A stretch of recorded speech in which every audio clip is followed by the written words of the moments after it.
D'ailleurs, des fois, j'ai mis 3 ans pour faire un album, pour l'enregistrer. Le 17 juillet 2025, devant l'église Saint-Roch à Paris, une image va soudain attirer tous les regards. Laurent Voulzy avance dans le silence, vêtu de noir. Il n'est pas là pour chanter. Pas de scène, pas de guitare, pas de mélodie pour adoucir l'instant. Ce jour-là, il vient dire adieu à Thierry Ardisson. Mais lorsque les photographes se tournent vers lui, ils remarquent immédiatement un détail. Laurent Voulzy n'est pas seul. À ses côtés marche une femme blonde, beaucoup plus jeune que lui. Elle porte une robe noire, des lunettes sombres, une veste en cuir, et surtout elle ne semble pas être une simple connaissance venue assister à la cérémonie. Elle s'appelle Isor Le Faou. Pendant quelques secondes, un geste suffit à raconter ce que Laurent Voulzy a toujours eu tant de mal à raconter avec des mots. Ils apparaissent ensemble, proches, sans chercher véritablement à dissimuler leurs liens. Pour un autre artiste, la scène aurait peut-être semblé banale. Pour Laurent Voulzy, elle l'est beaucoup moins. Car depuis plus d'un demi-siècle, le chanteur de recollection, le Chœur Grenadine et Belle-Île-en-Mer, Marie Galante, a construit un étrange paradoxe. Peu d'artistes français ont autant chanté l'amour, le manque, le souvenir et la nostalgie. Pourtant, lorsqu'il s'agit de sa propre vie sentimentale, Laurent a presque toujours préféré le silence. Cette fois pourtant, Isor est là. Et les réactions ne tardent pas. Sur Internet, certains s'intéressent pour sa tenue. D'autres s'arrêtent immédiatement sur leurs différences d'âge. Et puis viennent les commentaires de plus cruels. L'argent, l'héritage, les intentions supposées de cette femme plus jeune, comme si une photographie suffisait pour connaître l'histoire de deux personnes. Comme si aimer un homme de plus de 30 ans, son aîné, exigeait nécessairement une justification. Mais quelque chose échappe alors à ceux qui jugent cette scène. Isor n'est pas apparue soudainement dans la vie de Laurent Voulzy ce matin-là. Elle n'est pas seulement la femme blonde photographiée à son bras. Derrière ces quelques mètres parcourus devant Saint-Roch se cache une relation construite dans la discrétion, nourrie par les mots et par la musique. Une relation dans laquelle chacun conserve même une part importante de son indépendance. Et surtout, Isor semble avoir obtenu quelque chose que Laurent accorde rarement. L'accès à l'homme caché derrière le chanteur. Quelques mois auparavant, en mars 2025, ils apparaissaient notamment ensemble dans les coulisses d'un gala organisé à l'Olympia au profit de la recherche sur la maladie d'Alzheimer. Plus tard, leur proximité artistique deviendra encore plus visible. Alors une question se pose. Pourquoi maintenant ? Pourquoi cet homme qui a passé des décennies à protéger son intimité accepte-t-il progressivement que cette relation soit vue, photographiée, commentée ? Peut-être parce qu'à son âge, Laurent Voulzy n'a plus envie de demander au public la permission de vivre selon ses propres règles. Ou peut-être parce qu'Isor représente quelque chose de beaucoup plus profond qu'une nouvelle histoire d'amour. Car derrière le Laurent Voulzy que la France croit connaître, existe un autre homme. Un homme marqué très tôt par l'absence. Car pour comprendre pourquoi Laurent Voulzy laisse aujourd'hui une femme entrer aussi profondément dans sa vie, il faut peut-être comprendre d'abord pourquoi, pendant si longtemps, il a appris à protéger certaines parties de lui-même. Bien avant les succès, les salles combles et les chansons que toute la France finirait par fredonner, Laurent Voulzy portait déjà une histoire profondément marquée par l'absence. Une absence qui commence avant même sa naissance. Sa mère, Marie-Louise, originaire de Guadeloupe, rêvait d'une carrière de chanteuse et de danseuse. Mais lorsqu'elle tomba enceinte, le père biologique de Laurent, Lucien Gerville-Réache, choisit finalement de ne pas l'épouser. Des années plus tard, Laurent reviendra lui-même sur cette rupture qui avait précédé son arrivée au monde. Marie-Louise doit alors partir. Sa famille lui achète un billet et la jeune femme enceinte traverse l'Atlantique pour rejoindre la France. Derrière elle reste la Guadeloupe, les tropiques, les racines familiales. Devant elle se trouve une nouvelle vie qu'elle doit reconstruire presque seule. Laurent naît près de Paris. Et cette naissance loin de la terre de ses origines laissera une empreinte étonnamment profonde. Des années plus tard, le Chœur Grenadine fera résonner cette contradiction intime, celle d'un homme profondément attaché aux Caraïbes alors qu'il a grandi dans un autre décor. Chez Laurent, les îles ne seront jamais seulement des paysages de cartes postales. Elles deviendront une partie de la question qu'il semble porter depuis l'enfance. Où est vraiment ma place ? Car les premières années ne sont pas simples. Sa mère doit faire face aux difficultés du quotidien et Laurent passe une partie de sa petite enfance auprès d'une nourrice avant de revenir vivre avec elle. Dans le foyer, pourtant, les Antilles restent présentes. Sa mère écoute les rythmes caribéens, la salsa, le calypso et les musiques afro-cubaines. Mais Laurent, lui, commence à rêver d'autres sons. La radio lui fait découvrir la pop et le rock anglo-saxon. Les Beatles, les Shadows, les Rolling Stones. Imaginez le mélange. Un enfant né en France, des racines guadeloupéennes, une maison remplie de rythmes caribéens, et dans sa tête, des guitares anglaises. Sans le savoir, Laurent commence déjà à construire l'univers musical qui le rendra un jour impossible à confondre avec un autre. Pourtant, une question reste ouverte. Son père. Laurent ne rencontre son père biologique qu'à l'adolescence. Il a alors environ 15 ans, 15 années pendant lesquelles cet homme a surtout existé par son absence. Que peut ressentir un garçon dans un tel moment? De la colère? De la curiosité? Du soulagement? Ou simplement cette étrange impression de rencontrer enfin quelqu'un que l'on connaît déjà à travers le vide qu'il a laissé? Mais presque au même moment, un autre événement se produit. Laurent reçoit sa première guitare, et celle-ci va bouleverser son existence. L'école peine à retenir son attention. La musique, au contraire, devient presque obsessionnelle. Il travaille ses accords, rejoint plusieurs groupes, joue de la batterie, de la basse, puis de la guitare. Les petites scènes deviennent son terrain d'apprentissage. Il ne le sait pas encore, mais il vient peut-être de trouver le langage qui lui manquait. Car tout ce qui semblait contradictoire dans son enfance pourra désormais cohabiter dans ses chansons, les Antilles et Paris, la pop anglaise et les rythmes de sa mère, le désir d'ailleurs et la nostalgie, l'absence et le besoin d'appartenance. Seulement, le talent ne suffit pas. Pendant des années, Laurent va enregistrer, essayer, recommencer, sans connaître le succès qu'il espère. Les premiers disques ne trouvent pas véritablement leur public. Il travaille, compose, accompagne d'autres artistes et continue malgré tout. Puis sa route croise celle d'un jeune auteur dont les mots semblent étrangement faits pour ses mélodies. Son nom, Alain Souchon. Et cette rencontre va tout changer. Car après avoir passé son enfance à chercher sa place, Laurent Voulzy allait enfin rencontrer l'homme avec lequel il construirait l'une des plus extraordinaires aventures de la chanson française. Lorsque Laurent Voulzy rencontre Alain Souchon, il est encore loin d'être la légende que le public connaît aujourd'hui. Il a déjà essayé beaucoup de choses, des groupes, des petits concerts, des 45 tours, du travail en studio.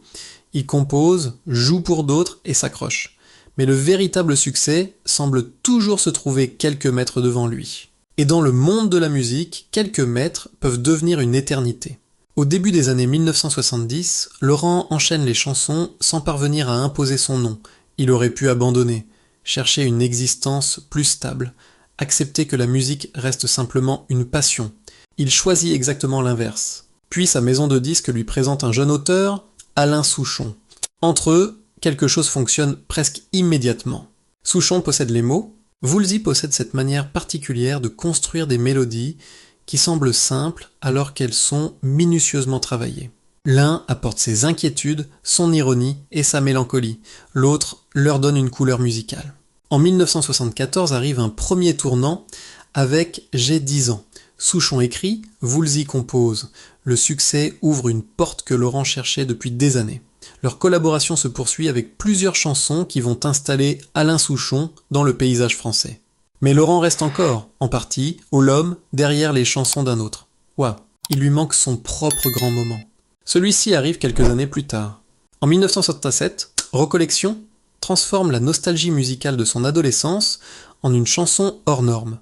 Laurent y mélange son propre univers avec les souvenirs des grands morceaux anglo-saxons qui l'avaient fait rêver lorsqu'il était jeune. Et cette fois, le public répond. Après des années à attendre, Laurent Voulzy devient une vedette nationale. Mais derrière cette réussite apparaît quelque chose de plus intime. Car Laurent ne chante pas seulement les chansons qu'il aime, il chante la mémoire. Il transforme son adolescence en musique, comme si les mélodies pouvaient conserver ce que le temps menace d'emporter. Puis vient le chœur grenadine. Et là, le voyage devient encore plus personnel. Derrière l'image lumineuse des tropiques se trouve l'histoire d'un homme né en France, mais profondément lié à la Guadeloupe, par sa mère, son père et toute une mémoire familiale. Les îles deviennent presque un territoire intérieur. Quelques années plus tard, en 1983, Laurent retourne en Guadeloupe. Le symbole est saisissant. Avant sa naissance, sa mère avait quitté cette île enceinte pour rejoindre la France. 35 ans plus tard, le fils effectue le voyage inverse. France-Guadeloupe, comme s'il remontait le chemin de sa propre histoire. Selon le transcript, ce retour renforce profondément son sentiment d'appartenance et influence son travail artistique. Et bientôt, cette interrogation sur les origines trouvera une autre expression avec Belle-Île-en-Mer, Marie-Galante. Le morceau touche le public, parce qu'il dépasse la simple évocation d'une île. Il parle d'identité, d'éloignement, de ce sentiment étrange de pouvoir appartenir à plusieurs endroits sans être entièrement d'un seul. Laurent avait enfin trouvé sa place dans la chanson française. Mais avait-il trouvé sa place dans sa propre vie? Car pendant que sa carrière se construisait, une autre histoire se déroulait loin des projecteurs. Laurent était devenu père. Il allait aimer, se séparer, recommencer. Certaines femmes allaient accompagner des périodes essentielles de son existence. Certaines blessures aidaient à rester longtemps, après les ruptures. Et une question devenait presque impossible à éviter. Comment l'enfant qui avait grandi avec l'absence de son propre père allait-il, à son tour, apprendre à être père? Laurent Voulzy avait enfin trouvé sa place dans la chanson française. Mais loin des studios et des applaudissements, une autre histoire se construisait, beaucoup plus intime. Laurent est devenu père de 4 garçons, Julien, Nicolas, Cliff et Quentin. Plusieurs ont eux-mêmes été attirés par la musique. Julien formera notamment les Cherche Midi avec Pierre Souchon, tandis que Nicolas suivra également une voie musicale, comme si l'histoire entre Voulzy et Souchon avait fini par se prolonger jusque dans la génération suivante. Mais derrière cette continuité familiale se cache une question plus profonde. Comment devient-on père lorsqu'on a soi-même grandi avec l'absence du sien? Le garçon qui avait attendu 15 ans avant de rencontrer son père biologique était désormais, à son tour, responsable de plusieurs vies. Côté cœur, son parcours ne fut pas davantage une ligne droite. Il y eut Betty, sa première épouse et la mère de 2 de ses fils, puis la séparation. Laurent partagea également une partie de sa vie avec Véronique Jeannot. Plus tard, selon le transcript, il épousa en 2010 la journaliste Mirella Lepetit, mère de Quentin. Plusieurs femmes, plusieurs périodes, plusieurs façons probablement d'imaginer le couple. Mais certaines histoires continuent d'exister longtemps après leur fin. En 2015, Betty meurt des suites d'un cancer. Même si leur mariage appartenait depuis longtemps au passé, sa disparition affecte profondément Laurent, qui lui rend hommage. Et c'est peut-être cela, aimer après plusieurs décennies d'existence. Comprendre qu'une séparation n'efface pas nécessairement ce qui a été vécu. Betty restait liée à sa jeunesse, à ses enfants, à une partie entière de son histoire. Mais une autre épreuve attendait Laurent. Une épreuve qu'il allait, une nouvelle fois, commencer par affronter dans le silence. Dans son autobiographie Cachée derrière, publiée en 2026, Laurent révèle qu'un cancer de la prostate lui avait été diagnostiqué environ 10 ans auparavant. La nouvelle était tombée juste avant Noël. Un message laissé par son médecin sur son téléphone l'avait immédiatement inquiété. Et pourtant, Laurent choisit de ne rien dire à ses proches pendant les fêtes. Il garde la peur pour lui. Imaginez la scène. Autour de lui, Noël continue. Les repas, les conversations, les sourires. Et derrière cette apparente normalité, Laurent attend de savoir ce que cette maladie signifie réellement pour son avenir. Après les fêtes, il affronte finalement la situation. Il sera traité en Angleterre et expliquera plus tard avoir été pris en charge à temps et aller bien. Mais pourquoi avoir attendu avant de parler? Peut-être voulait-il simplement protéger sa famille. Peut-être avait-il besoin de comprendre lui-même avant d'inquiéter les autres. Le transcript ne permet pas d'aller plus loin. Une chose, en revanche, apparaît clairement dans son parcours. Laurent Voulzy a longtemps su transformer ses émotions en chansons beaucoup plus facilement qu'il ne les transformait en confidences. L'enfant avait gardé ses questions. L'artiste avait caché sa vie derrière ses mélodies. L'homme malade avait d'abord gardé sa peur pour lui. Puis, avec les années, quelque chose semble progressivement changer. Une femme entre dans son univers, elle est beaucoup plus jeune que lui, et leur différence d'âge provoquera des commentaires parfois cruels, mais ceux qui ne regarderont que ce chiffre passeront à côté d'une histoire beaucoup plus intéressante. Car Isor. Le Faou ne va pas seulement devenir la femme photographiée au bras de Laurent. Elle va écrire, créer et travailler avec lui. Plus étonnant encore, elle va l'accompagner lorsqu'il décidera enfin de raconter ce qu'il avait protégé pendant des décennies. Pour certains, Isor le Faou n'est encore que la compagne beaucoup plus jeune de Laurent Voulzy. Une formule rapide qui résume leur histoire à un chiffre, plus de 30 ans d'écart. Car bien avant d'entrer dans la vie de Laurent, Isor connaissait déjà son univers. Elle a raconté que, lorsqu'elle était plus jeune, elle aimait tellement l'album Caché derrière qu'elle cachait sa cassette dans sa chambre pour l'écouter seule. Des décennies plus tard, la même femme allait participer au livre dans lequel Laurent accepterait justement de raconter ce qui se cachait derrière sa propre existence. Le symbole est presque trop parfait. Mais Isor n'est pas seulement une admiratrice devenue compagne. Elle écrit, chante et partage avec Laurent une sensibilité artistique. Leur proximité s'est nourrie de musique, de mots, de création, avant de devenir une histoire sentimentale exposée au regard du public. Et c'est là que les choses se compliquent. Le 17 juillet 2025, lors des obsèques de Thierry Ardisson à l'église Saint-Roch, Laurent apparaît avec Isor. Les photographies circulent. Très vite, certains ne regardent plus le deuil, ni même Laurent. Ils regardent Alain, sa robe, ses chaussures, son âge. Puis arrivent les commentaires nos plus cruels. Certains évoquent l'argent, d'autres l'héritage, comme si une femme plus jeune ne pouvait aimer un homme célèbre sans devoir immédiatement justifier ses intentions. Mais que sait-on réellement d'un couple à travers quelques photographies ? D'autres images racontent une histoire différente. Quelques mois auparavant, en mars 2025, Laurent et Isor étaient déjà apparus ensemble dans les coulisses d'un gala à l'Olympia au profit de la recherche sur la maladie d'Alzheimer. Leur relation ne semble donc pas être une apparition soudaine fabriquée pour les caméras. Surtout, ils ont choisi une manière particulière de vivre leur amour. S'accostent et ne vivent pas nécessairement ensemble. Chacun conserve son espace, son quotidien, une part d'indépendance. À 20 ans, cela pourrait surprendre. Mais lorsqu'on arrive dans une relation avec des enfants, une carrière, des habitudes et toute une existence derrière soi, aimer signifie-t-il nécessairement tout fusionner ? Chez Laurent et Isor, la distance semble au contraire pouvoir coexister avec une véritable complicité. Ils créent ensemble, ils apparaissent ensemble. Isor participe à son univers artistique. Mais la preuve la plus forte de cette confiance se trouve peut-être ailleurs.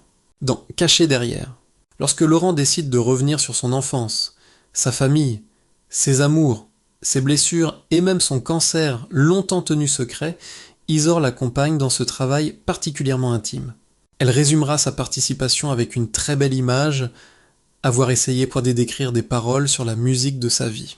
Et cette phrase change presque tout, car Laurent ne lui ouvre plus seulement son présent, il lui ouvre son passé. L'enfant privé de son père, les racines guadeloupéennes, les succès, les femmes aimées, les enfants, les pertes, la maladie, toutes ces pièces d'une vie que le chanteur avait longtemps protégée derrière ses mélodies. Pour un homme aussi discret, cette confiance vaut peut-être davantage qu'une grande déclaration devant les caméras.